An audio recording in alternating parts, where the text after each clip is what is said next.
Assalamualaikum warahmatullahi wabarakatuh. Halo gengs, jumpa lagi bersama Michan di channel Kisah Misteri. Kali ini Michan akan menceritakan kisah misteri yang berjudul Perjanjian Uhang Pandak bagian yang kedua. Cerita ini ditulis oleh @korean666. Dan kalian juga bisa langsung kunjungi tweet beliau ya di @korean666. Link akan Michan sediakan di kolom deskripsi. Oke, gak perlu lama-lama, kita langsung saja masuk ke ceritanya. Perjanjian Uhang Pandak bagian kedua. Sesampainya di rumah, Erwin langsung bercerita kepada istrinya, namun tidak terlalu dibenarkan oleh istrinya. Halah, paling itu cuma bocah daki gunung, terus kehabisan rokok, kata istri Erwin. Masa sih? Masa bentuknya seperti itu? Sanggah Erwin. Namun istrinya hanya meringis mendengar ucapan Erwin. Erwin tidak mengambil pusing tentang jawaban istrinya.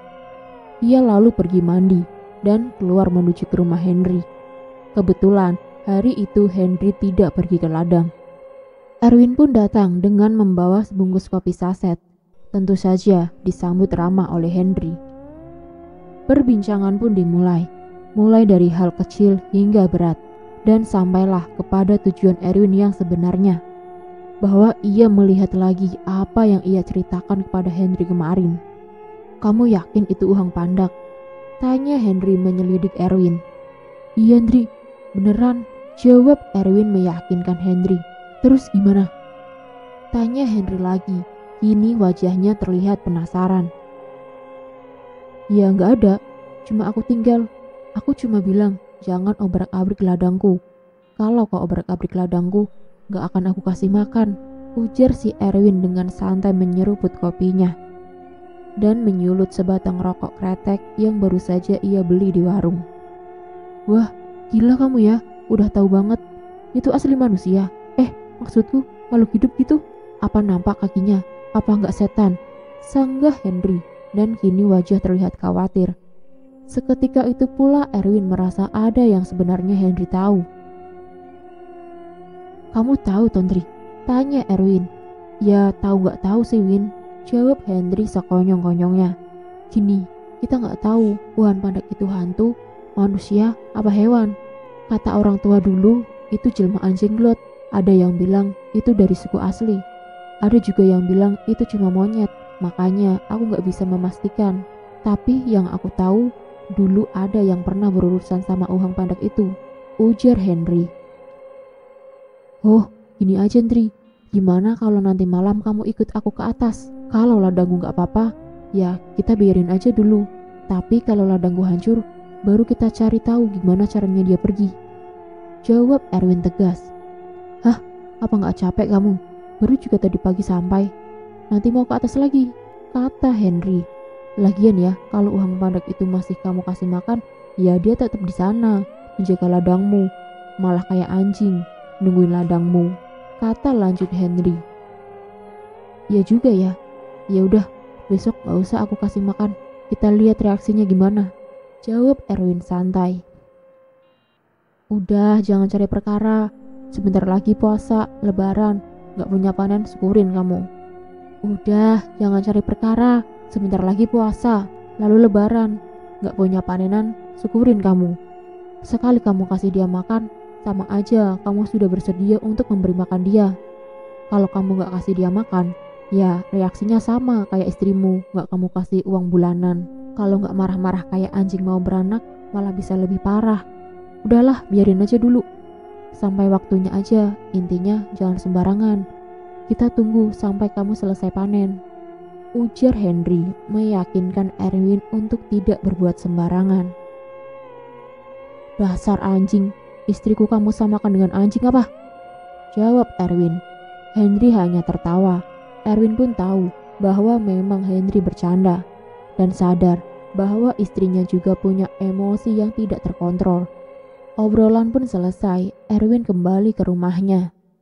Setelah pembicaraan dengan Henry, beberapa hari setelahnya, Erwin pun mengajak Henry untuk melihat aktivitas Uhang Pandak tersebut. Namun setiap kali ia melihat, selalu saja Uhang Pandak tersebut tidak berada di ladang. Dan bahkan saat ketika ditunggu dan menginap di gubuk, Uhang Pandak tersebut tidak juga datang.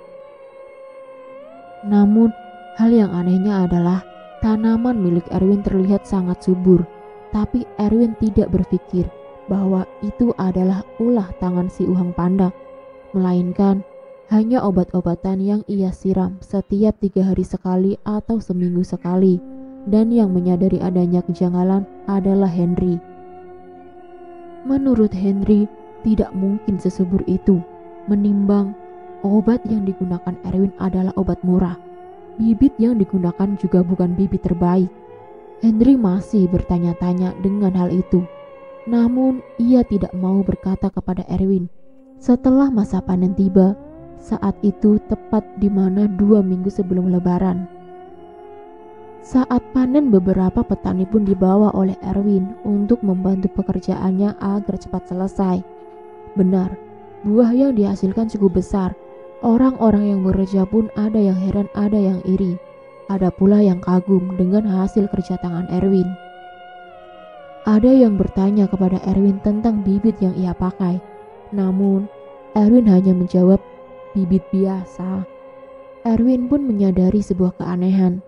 Ia hanya mengandalkan kata, keberuntungan, mungkin itu adalah rezeki. 2 hari berlangsung. Erwin dan petani lainnya selesai memanen tanamannya. Keuntungan yang didapatkan Erwin tidak bisa terbilang sedikit. Sangat banyak dengan skala lahan yang tidak terlalu besar. Erwin pun pulang dengan wajah sumringah, seolah hidupnya sedang dalam puncak kejayaan. Tak lupa pula Erwin menyumbangkan sedikit hasilnya ke masjid desa, dan sebagiannya lagi diberikan kepada istri tercintanya untuk membeli beberapa keperluan hari raya, yang meskipun tidak semua. Setelah panen itu, Erwin masih pergi ke ladang selama 3 hari sekali. Tujuannya adalah memberikan makanan kepada Uhang Pandak yang tidak terlihat selama beberapa hari oleh Erwin, atau sekedar untuk merapikan dan membersihkan sampah bekas panen. Namun selama Lebaran berlangsung, Erwin tidak pernah datang ke ladang. Tentu saja, Erwin dan keluarga ingin merayakan Lebaran bersama keluarganya, melepas penat untuk beberapa hari. Namun disinilah terlihatnya sebuah perjanjian yang secara tidak langsung adalah perjanjian yang sakral dengan Uhang Pandak. Selepas Lebaran, tepatnya 2 minggu setelah Lebaran usai, Erwin berniat untuk kembali ke ladang, untuk bekerja seperti mana biasanya. Sesampainya di ladang, tidak ada tanda-tanda aneh dari ladang milik Erwin. Hingga beberapa hari, Erwin siap untuk menanam kembali. Selama itu pula, tidak ditemukannya jejak atau tanda dari kemunculan si Uhang Pandak tersebut.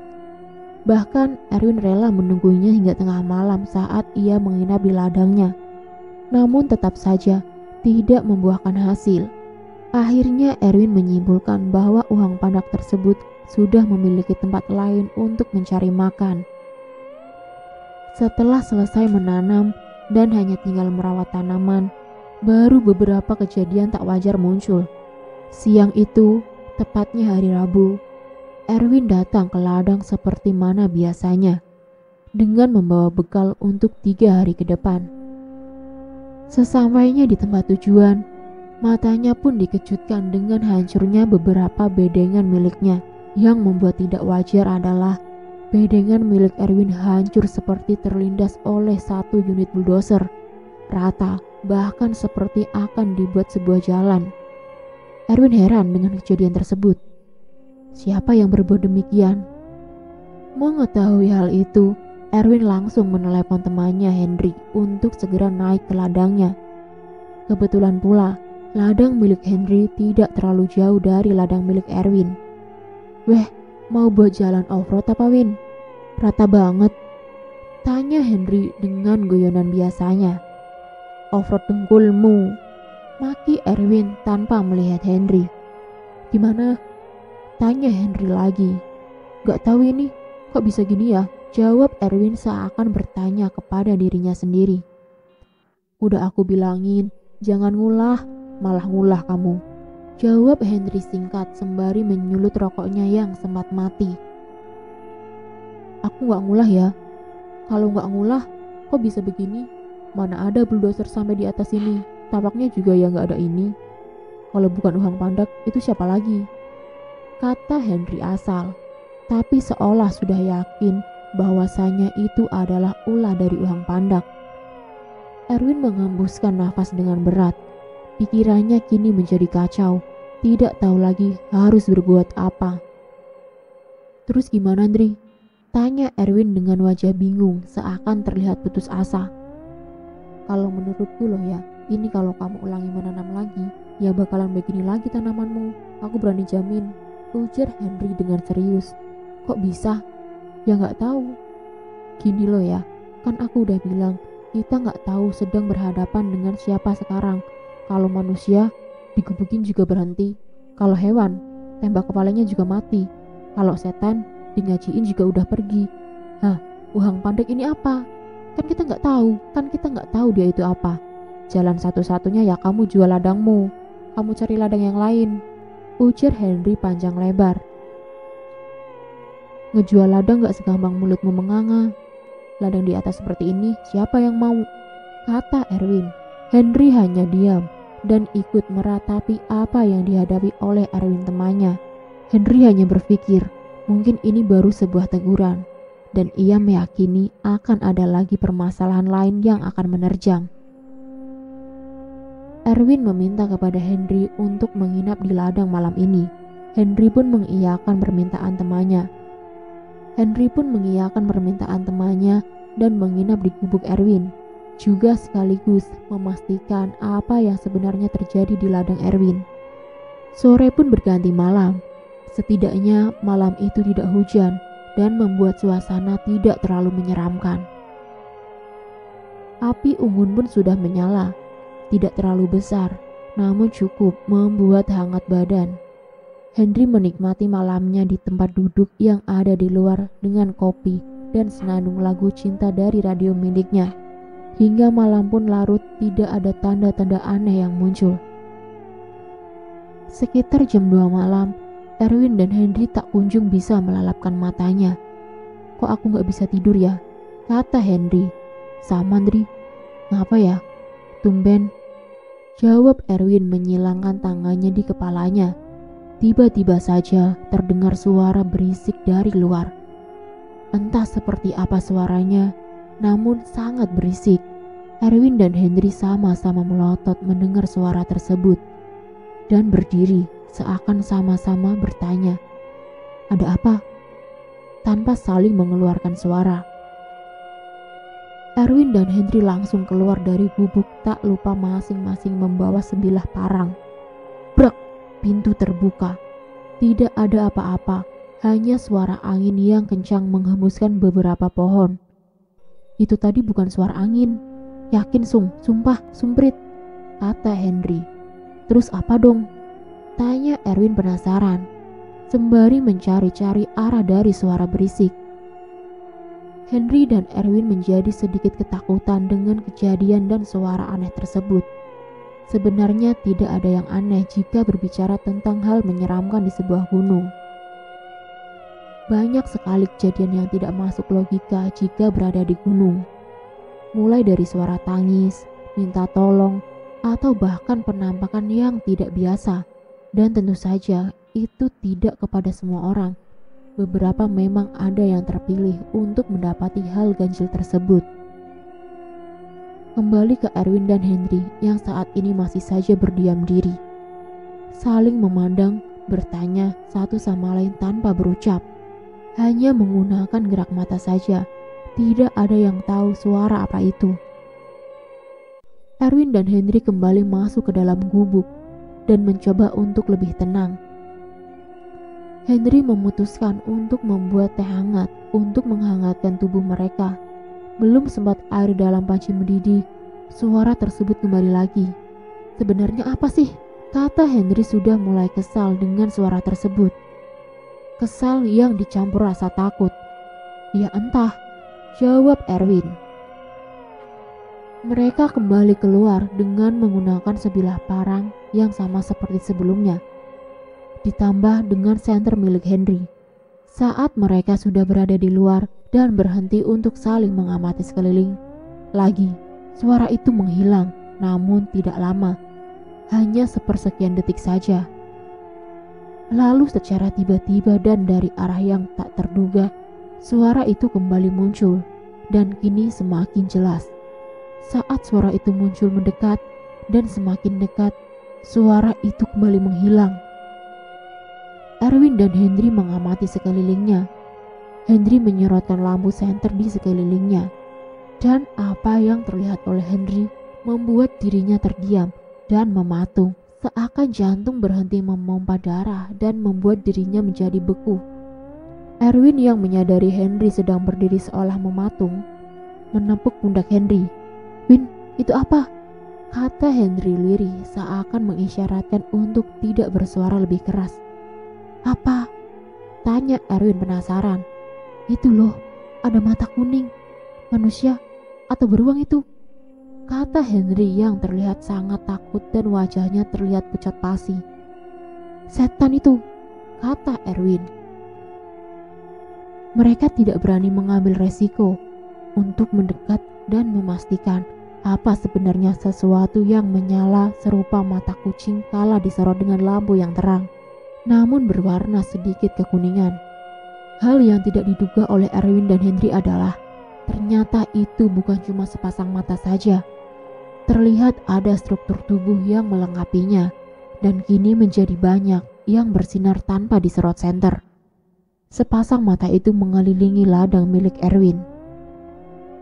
Melihat kondisi semakin tidak memungkinkan, perlahan namun pasti, Erwin dan Henry mundur dan mendekati gubuknya, mengunci pintu gubuk dan meringkuk serupa orang yang sangat ketakutan. "Apa itu, Ndri? Aku takut," kata Erwin lirih. "Sudah, diamlah. Aku ya juga takut. Mana rame banget lagi," kata Henry yang juga ikut ketakutan. Tidak lama setelah itu, Henry kembali keluar dari gubuk untuk memastikan sosok tersebut masih ada atau tidak. Saat dilihat, ternyata sosok tersebut sudah tidak ada. Henry pun merasa sedikit tenang karena sosok tersebut sudah tidak ada di sekeliling mereka. Henry pun masuk ke dalam gubuk dan mencoba untuk menenangkan diri, walaupun tidak akan sepenuhnya dapat tenang. "Pulang saja yuk," kata Erwin. "Gila, jam sekarang ngajakin pulang. Beruangnya bangun, dimakan lehermu syukurin," jawab Henry. "Daripada gak bisa tidur gini," kata Erwin sambil menyeruput kopi yang masih terasa panas.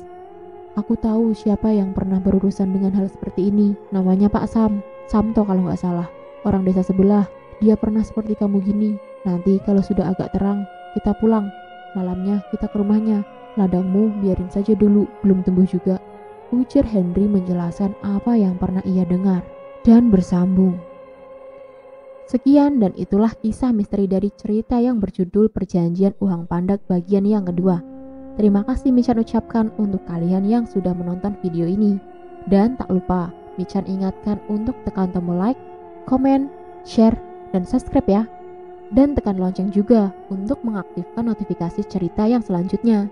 Bye-bye. Wassalamualaikum warahmatullahi wabarakatuh.